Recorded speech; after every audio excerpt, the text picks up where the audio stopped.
The first thing was about basically pitch and rhythm.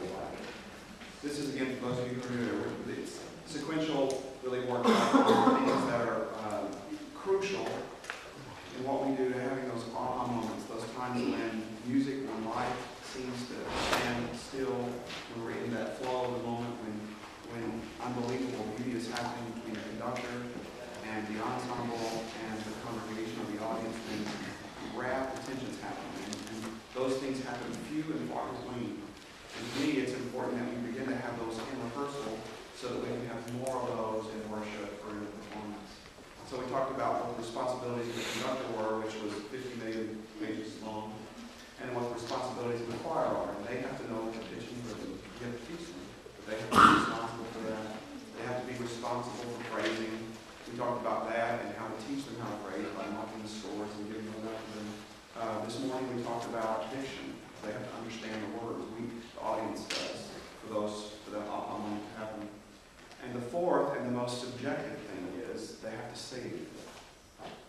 And I think that's, my teacher said, that's the most important thing we do, sing. And I think it is. I think all of the things are important, and maybe the last session is the most important. But too many choirs, they just don't sing. There's this kind of sometimes this, their heads are down and there's just no, this unsupported sound, and we're going to talk about that. This anemic kind of non-thrilling sound in our bodies, they are the instrument. You could buy a $20 million Stradivarius, but you can't buy this. And so, we need to be able to teach them so that they do it every time, how to sing. So they need to be able to support the sound. We're going to talk about that with a big resonant sound. Unsupported. And we have to be able to model for them. Again, I'm a pianist. I played for singers my whole life. I like to sing, and I'm not afraid. I don't care. Here's me. You have to be willing to drop your guard and model for your choir like that. If you can't, they're going to sing in an emaciated way, and then you'll never have this aha thing. So some fabulous young ladies have come I want them to sing a little bit for you, and we're going to talk about and dissect their voices apart and listen for some of these concepts. 3 things: energy, beauty, and placement. Now, again, if you start talking about placement a lot in your choir rehearsals, they're going to get up and walk out. So, and then I'm going to ask for some volunteers for some men and some ladies. And we're going to talk about how to blend these sounds. Okay, would you ladies come up here? And let's, what's fabulous about these gals is it's 9:25. And look at them. Aren't they fabulous? These are wonderful. Would you all tell them your names and what years and what you do? My name is Anna, 12. Don't tell them what your voice is. Oh, okay. I will be a senior this year. My name is Elizabeth Johnson. I'm a second-year grad. Student. Yes. I'm Christina Horton, and I'll be a senior. My name is Angela Yoon, and I'm a senior this year. And Angela, tell them a little about you. I'm from South Korea. And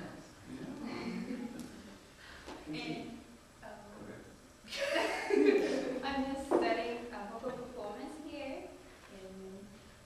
That's great. And she came over here and she couldn't speak English. And how long have you been in the United States? I've been here 6 years. 6 years, and you have her English in that. So, so I can see you, ladies. Could you all come over here? And then just, kind of stand back a bit. And let's, I want you to write down some buzzwords, just like 3 adjectives that describe the sound that you hear. Okay? Just 3 adjectives that describe the sound you hear. And Annika, let's just vocalize maybe here. I'll just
Audience participation. Rich. Warm. Resonant. Round. Absolutely. Freedom. Beautiful.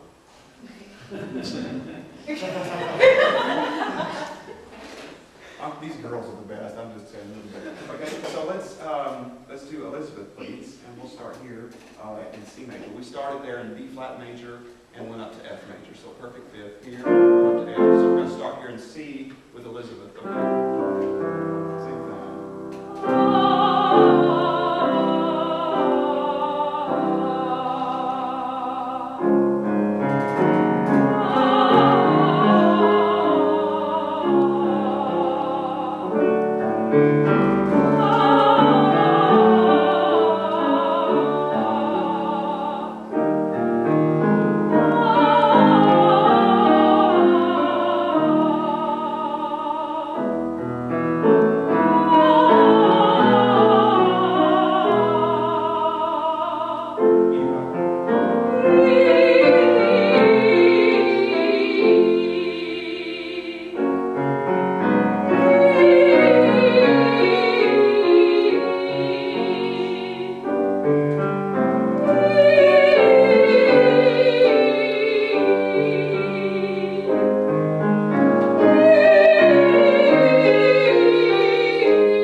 Buzzwords to describe the color. Bright. Round. What else? Very present. What's that? Very present. Presence. Any other? Natural. Beautiful head tone. Beautiful head tone. Any other one-word adjectives? Good. Okay. Let's listen to the next young lady, and we'll do the very same thing on an ah vowel.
Buzzwords to describe the color of sound you hear. Colorful. Colorful. Clarion. Clarion. Well, that brings a different thought, doesn't it? What else? Shimmering. Shimmering. Good. What else? We're going to go to the last young lady, and I want you all to begin to think about how you would describe the difference in these voices. Because the first three we've heard so far are fairly different, are they not? And what our job is going to be when these voices come into our choir, how do we blend that? Without, I mean, they just are all so wonderfully individual. And we want them to continue to feel individual. Do we not? We don't want to take their individuality away, but we have to blend those sounds. We have string basses, cello, violas, violins, which are all part of the same family. And they're human beings, all part of the same family, but different colors, like the difference between a violin and a viola. But that string section blends, does it not? Because basically they're all made alike, just some are bigger and taller, some are older, and some are new. They still blend. So we're going to talk about how to do that. So let's go down on the end, please, with Angela. And the very same thing, please, Angela. Let's start here in D flat major.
they can have some of the same qualities, so anybody else?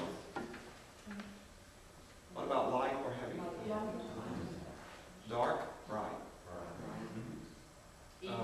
Easy? Did somebody say easy? Yeah. There's something effortless about the way they all sing, really. Yes. So what two voices are most alike? 1, 2, 3, or 4? Like Hollywood Squares.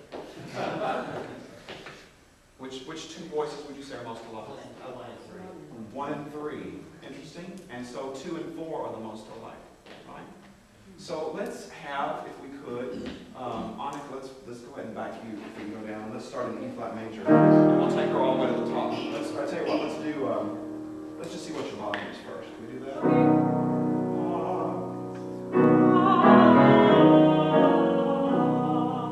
Let me say one other thing to you about what's important. I think this is crucial. When you're warming up a choir, it is time for them to be individuals, but it is time for the music making to begin. Don't just go. That makes me just. So if you begin the rehearsal with make music, and you see their faces, they're already engaged in the process, and they have no text yet. Isn't that great? So let's go.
Mezzo-soprano.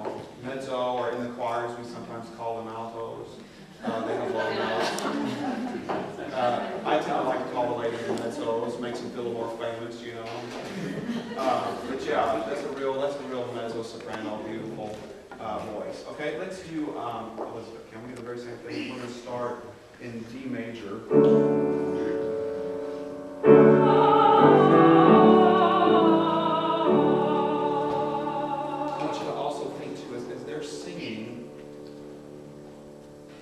About energy, beauty, and placement, how musical they are.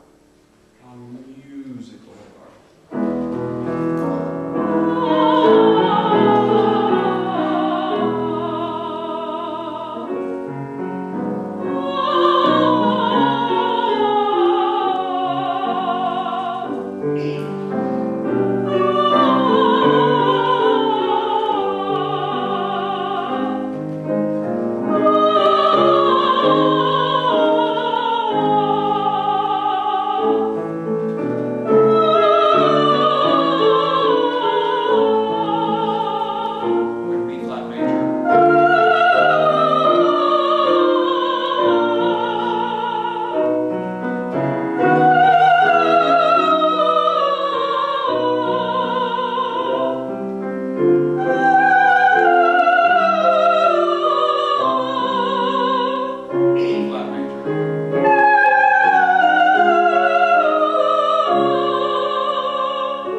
you to begin to think about, though, mezzo, soprano, and begin to contrast, because these next two ladies are basically the same thing. I want you to begin to think about differences in color.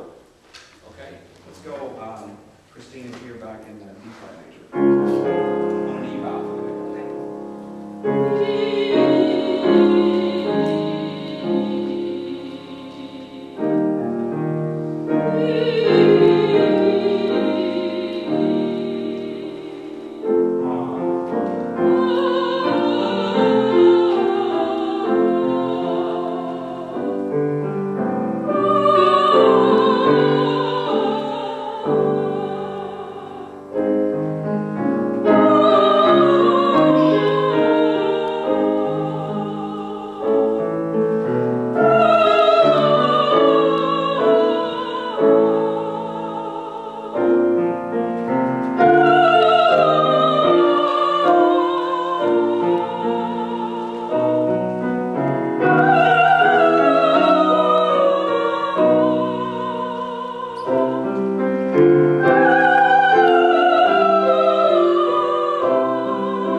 So she sings a little bit of both in the choir. I like to hear a little bit more of that in the soprano sound sometimes. But let's continue on with Angela, if we could, please. And Angela, let's just start with you in E major, if we could.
So 4 distinct different colors of sound. 1 and 3 sound a lot more. Christina and Annika sound, they have a little bit more of the same color. Rich, meaty, warm, velvet, thick, maroon, warm blanket, fireside, gold, November morning, that kind of thing. Yeah. So if we can have the two of you mezzos kind of stand here. And we're just going to do a quick warm up because the difference in the color now on these two mezzos. On an alto, please.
Yeah, bigger is not better.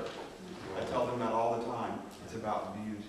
It's about beauty of sound. They both have fabulous, beautiful voices. One may be a little bit bigger than the other, but that's not important. What is important is beauty. But we are two distinct colors that begin to come together and blend, do we not? Let's hear these sopranos, very same thing. And let's start in F major.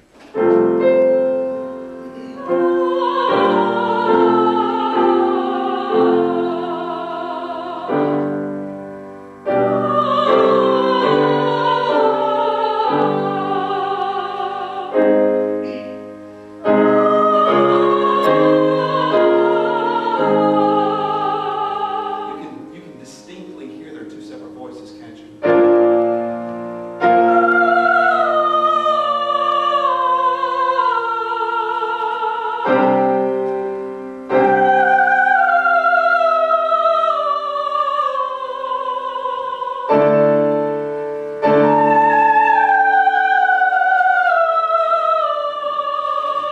Who's the bigger voice?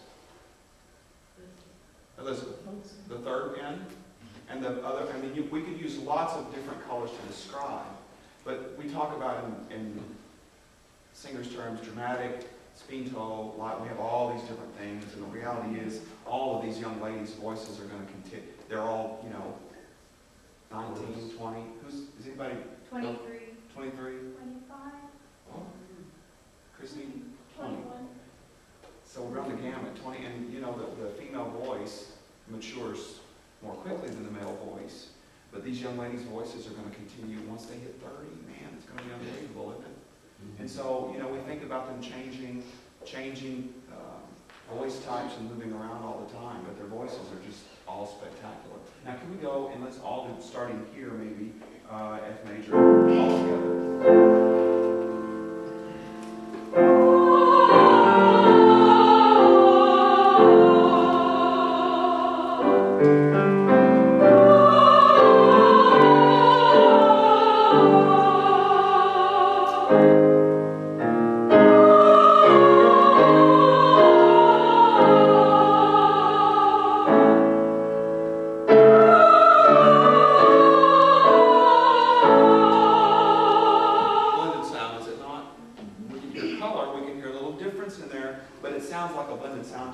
Would the sopranos sing on an E vowel, please? And would the two mezzi sing on a big fat ah? Okay, big tall ah. All right, to do the very same exercise. Ready? And.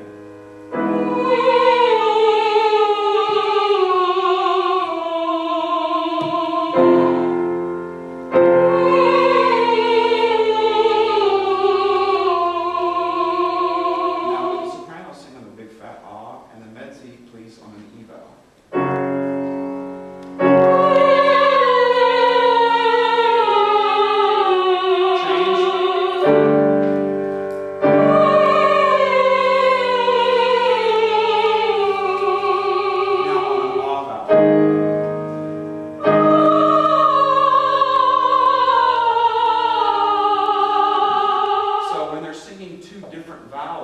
The blend is no longer the same.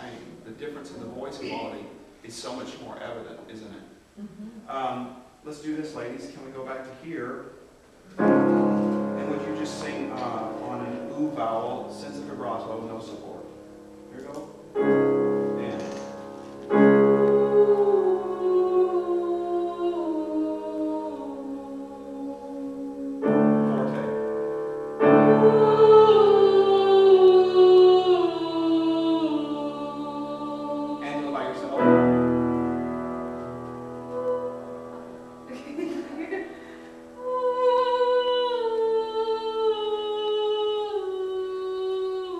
Altogether.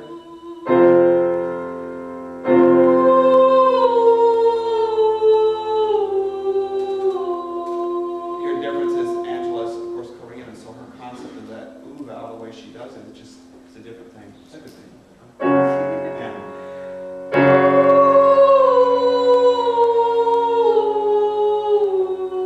Let's go back out here. Sends out on an O.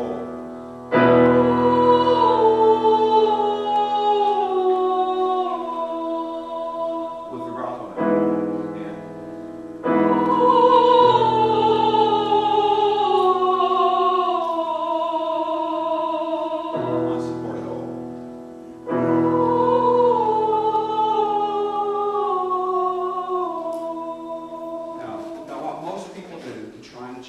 blend is they not only take the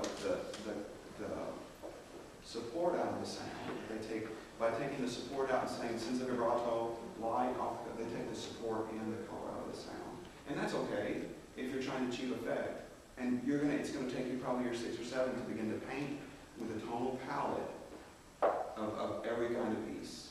You know, and that's okay. But to achieve blend, it's important that vowel unification be the primary key. Could I have some other women who'd be willing to come up and sing? A couple of mezzos, a couple of sopranos. Let's just take a risk. Fabulous. Come on up. Anybody else? Come on up. A couple of women, a couple of sopranos. No, it's okay. It's going to be great. This is about vulnerability here, ladies. Come on.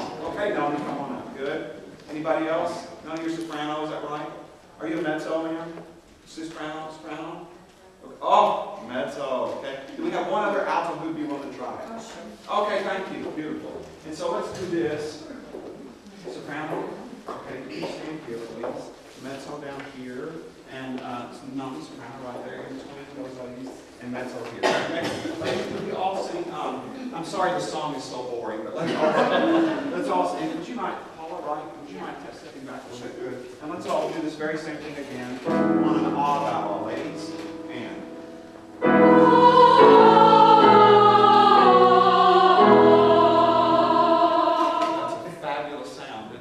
Intergenerational? Yeah. and so we got 19. Are we at 19 on it? Are you not? Oh.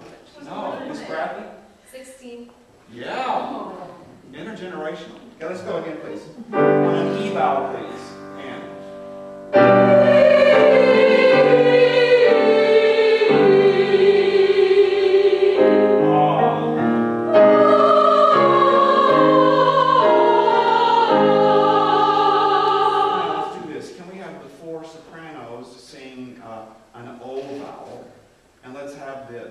Sing an ah vowel. Can we do that, please? Down here. Ready?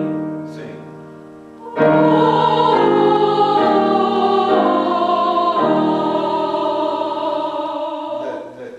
That blended sound becomes, it's not as clear and pristine as a snowflake, is it not? Can we just have our guests please sing on an ah vowel? Ready? And.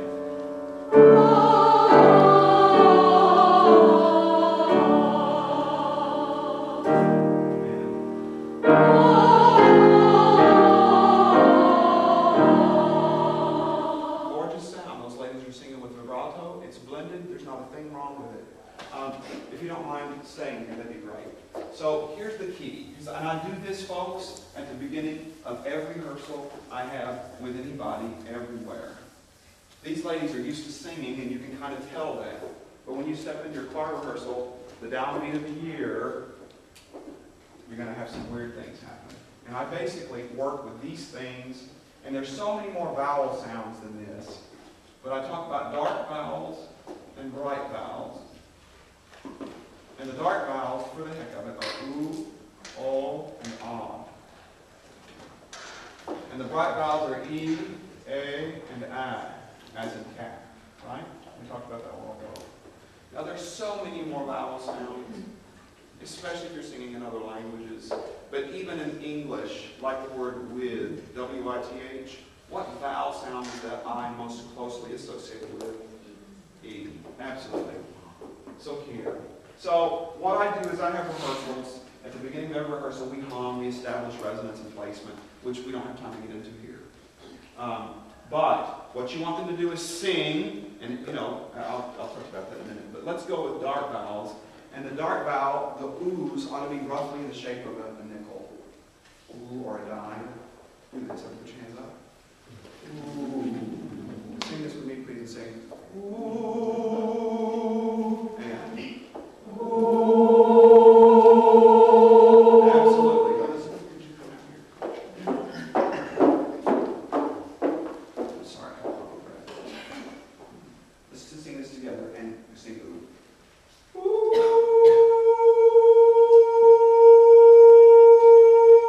Now we're singing senza vibrato, but I'm going to ask Elizabeth to stay on her ooh, and I'm going to go to an o. And then I'm going to come back and unify the sound with her. So I'm going to go ooh, and you're going to hear what happens. No, wait. Okay, you pass that over in some oxygen.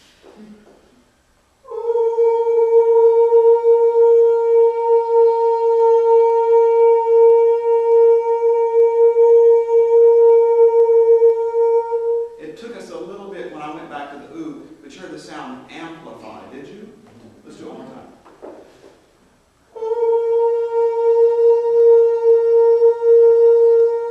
She's so smart. You can hear us doing things inside the mouth to make the vowel match. Can you hear it? Can you hear when it focuses? It's like people who are organ tuners and stuff. They do that nonstop. They just, I don't know how their ears. Okay.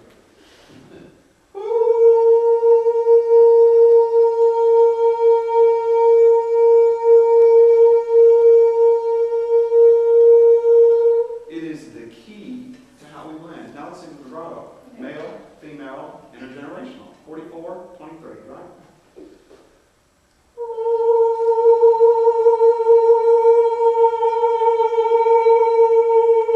Is that the name?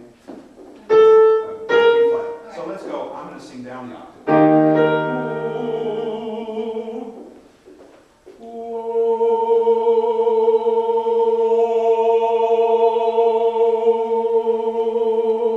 Now I'm not a great singer, but you can still hear the sound. An octave down, 44, vibrato, an octave up, vibrato, 23, and you can begin to hear the sound amplify. Can we have some guys come up? Let's see. Oh, before the men come up, I'm going to go through here and we're going to think about U in the shape of the dime, O in the shape of a nickel, and I in the shape of basically a half dollar. Okay? So can we go?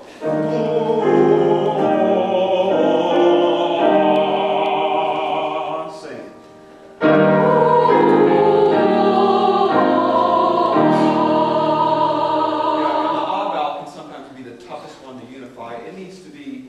People say 2 fingers or whatever. It just needs to be pretty tall, roughly about 2, okay? Oh, one more time again, ready? Sing. Now,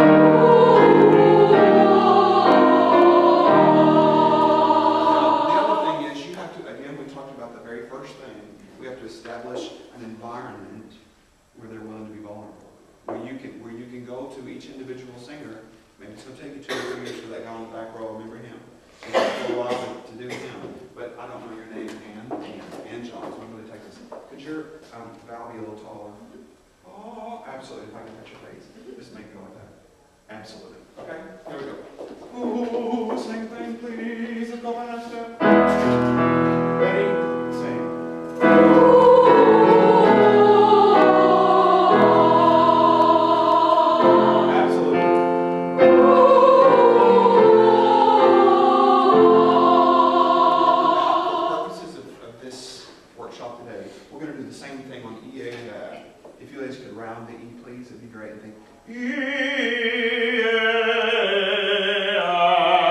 Like that, please. Here we go.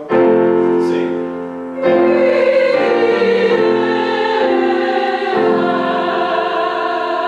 You want to make your E a little bit more in the shape of a dime, like an umlaut. Here we go.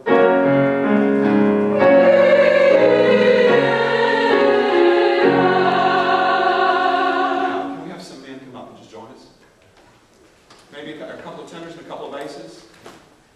Could we have a couple of tenors, a couple of basses? Yeah. Here we go. Oh, come on, you guys. Come on. What? Come on, come on. Come to me. Come see these. Basses or baritones? Tenor? Bass. Bass. We need another bass and another tenor. You're not going to be able to hear you because everybody's singing. You got the trumpet player, right? Could you come, sir? Yes. That's okay. That's all right. That's okay. Are you tenor? Bass? More or less 10. Okay, great. Then let's do this, guys. I want you to come in. Let's get in here with all this money and mix up. So let's put tenor. Okay, come separate please a little bit. Another tenor right here, please. And then bass, vibrato, sopranos. And then another bass, right? Let's put you right in here, sir. Okay. All right, and guys, you do this little exercise with us. Same thing. Ooh, right here. The dark house, please. Ooh, ready? Sing.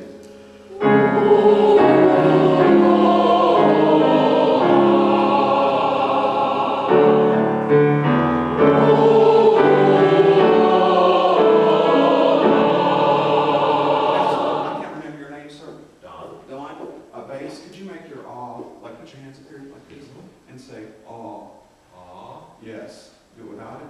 Ah. Yeah. Now see where I had to make Don's vowel, his ah vowel was a little horizontal, was it not?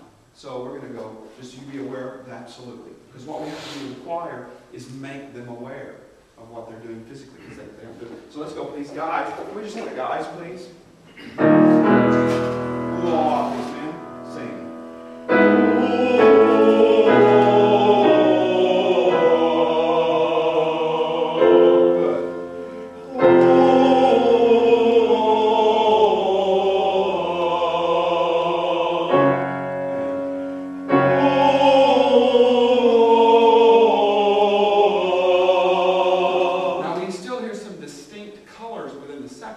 But overall, that's a pretty blended sound. Guys, would you go back, please? Just for the heck of it, can you take the vibrato out and sing?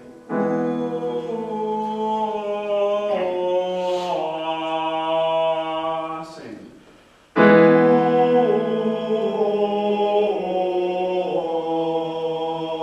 What's funny, the dangerous thing about that kind of singing is they quit supporting that sound, and then it's just like vanilla. You know, it's like, oh. So, if they're going to do that, they need to support that sound, and we don't have time to get in. Can we all do this, please? Can we all sing the song? Will you sing? Hallelujah.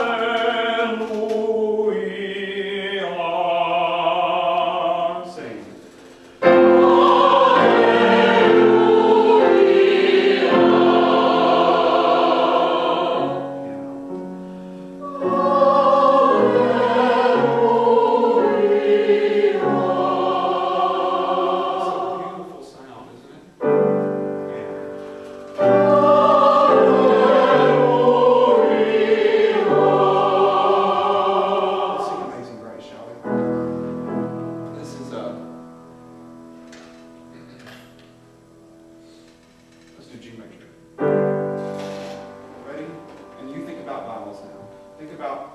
It's important, let me say to you again, that each one of these people is an individual human being.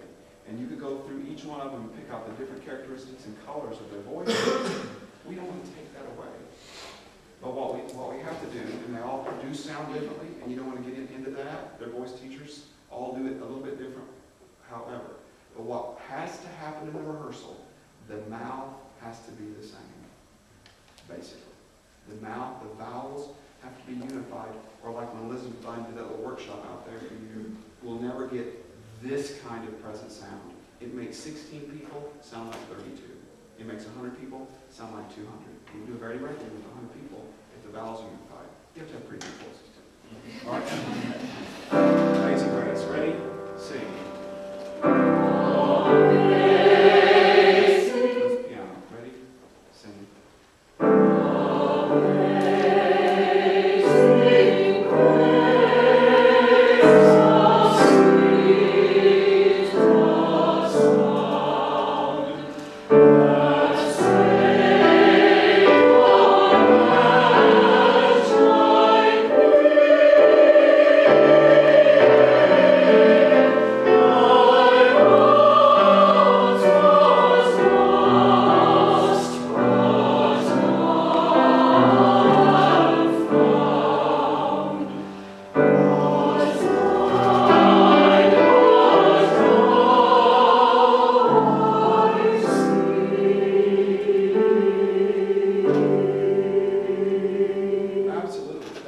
That is a glorious sound. Sounds like the best choir. I promise you your choirs will sound like that at home. Now the reality is you may ask, well, you've got these college girls up there, blah, blah, blah, blah, blah. Okay, ladies, go have a seat. And let's just do that our guests. All right?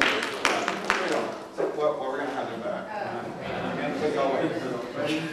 Sing. Let's go down here. Sing.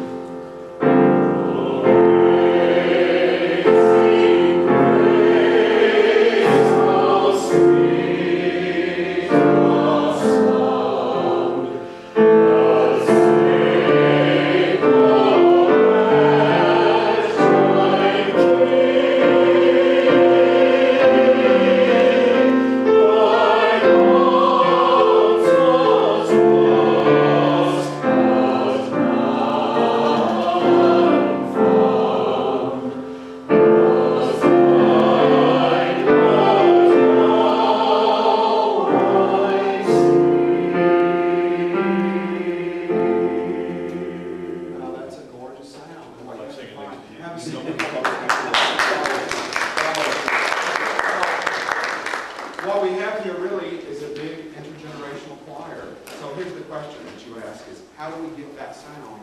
I encourage you all to do that. I know my mother-in-law is here. She's been doing her choir for 40 years, and she has young people come in and sing with her adults. That gives them a freshness, a youth, a vitality. Obviously, a choir of 85-year-old women is going to sound differently from a choir of these gals here. But if the vowels are unified, it's going to make it 50, 75% better. And if within your churches, if you can get some younger people to come in and to begin to experience that concept of flow, that beauty of music making, you're going to get them interested in choir. Come on, ladies, we'll do more things. Can we sing in mixed formation? And would you do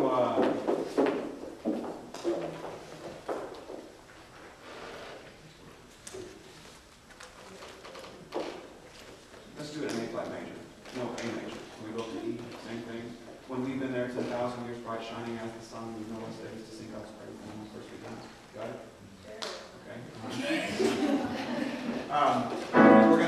We're gonna make it sound like an opera chorus. Because this is what we get sometimes at church, right? Right? Here we go. Opera chorus. Ready? Let's do B flat major. When we've been there, do you all know those words? Okay. Let's do Amazing Grace. There you go. Big sound. Opera chorus. Ready? Sing.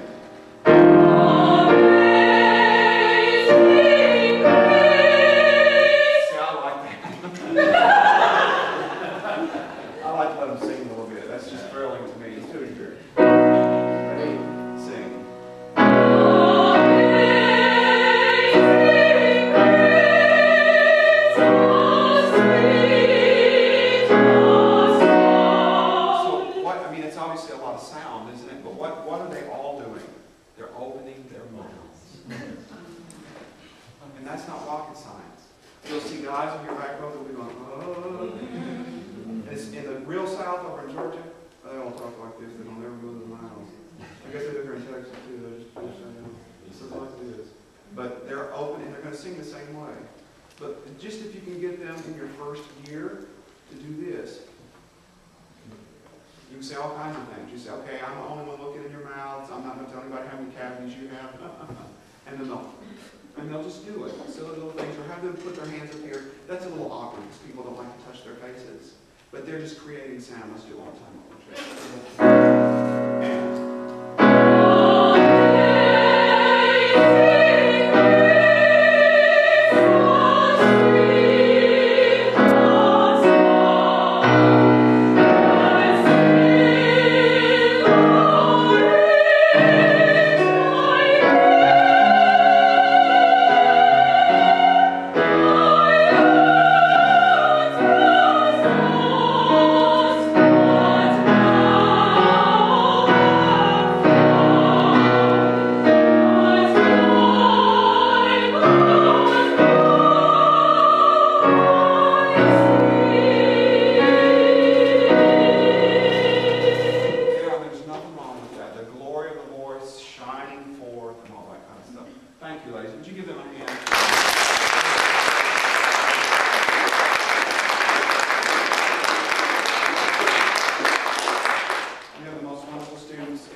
But here at Baylor, I have the luxury, if I don't like the vibrato, I don't in the choir.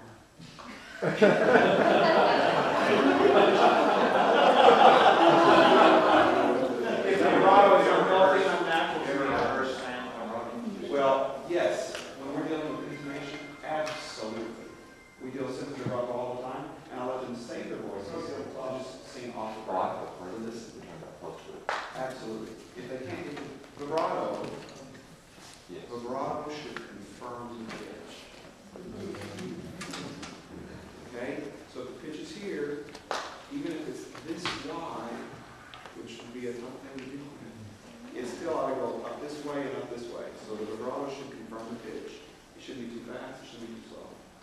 So I think it's a little dangerous. Okay, so you're gonna you're going to sacrifice a little tone if you say sing simply also. But to learn the piece so that they can hear intonation, absolutely perfect. Are we supposed to be done at 10:15? Okay. Yes. So I do, but you're going to deal with that in the church choir. Questions? Anybody? I figured there would be more about this whole vibrato thing. People do always say, well, you've got young people. Well, absolutely. But you have young people in your churches. You have young people in your church. And sometimes people feel, well, until you're, until you're 17 or 18 or once you're in college and you sing the adult choir.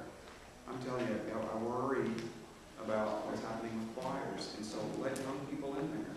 Teach them how to read. Yes, ma'am. Do you ever space, vibrato? How do you decide where to? These girls will tell you I move the choir on almost every song. I move the choir What are you all the looking time. for? I try to put the stronger singers or the bigger voices. No, I don't know. See, because I like difference in size. But I try to put, if there's a pitch issue, I like the stronger singers singing over the backs of their heads. But in general, I also find out with big voices like this, once they begin to, and see, we always say our choirs, listen, listen, listen. Well, they don't know what to listen for yet.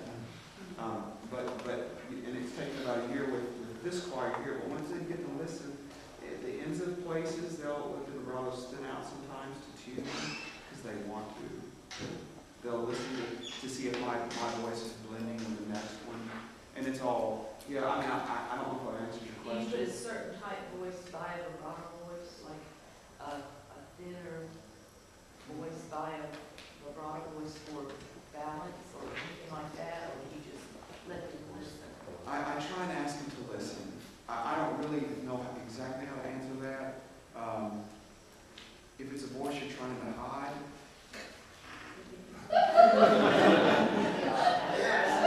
I'll tell you the honest truth. If it's a voice you're trying to hide, get them as far away from you as you can get.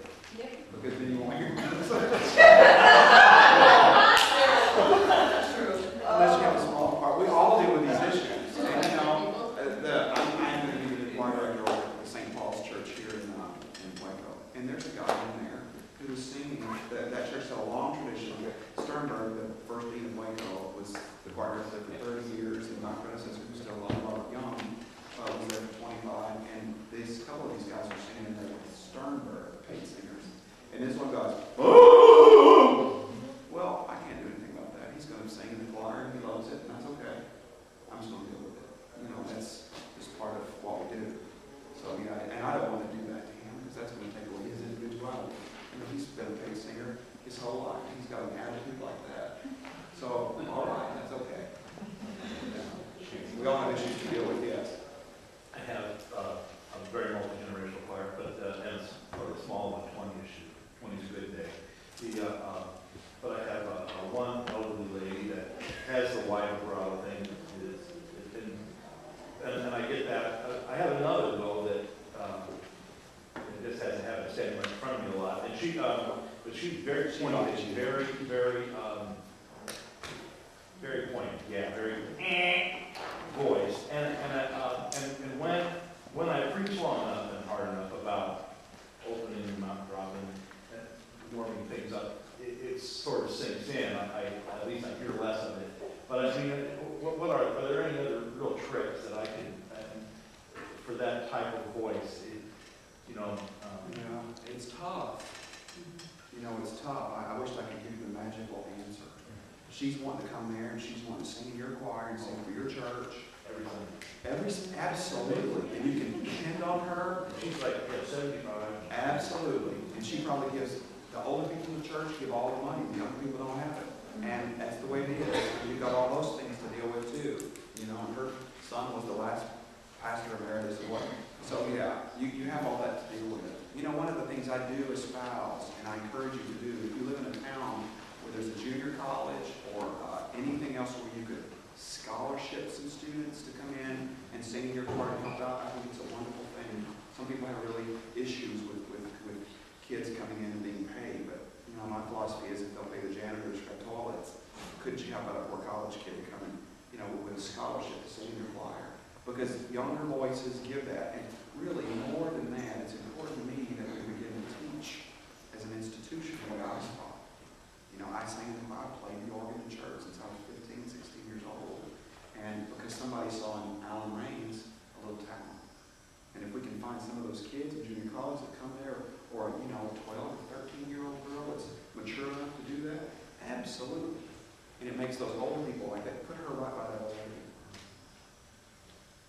Any I did questions? that. I have a seventh grader in mine this year with, and I put her next to an older woman. And the two of them just helped each other out. It was a great Absolutely. partnership. And it they means a both lot. blended together. And it means a lot to know the lady.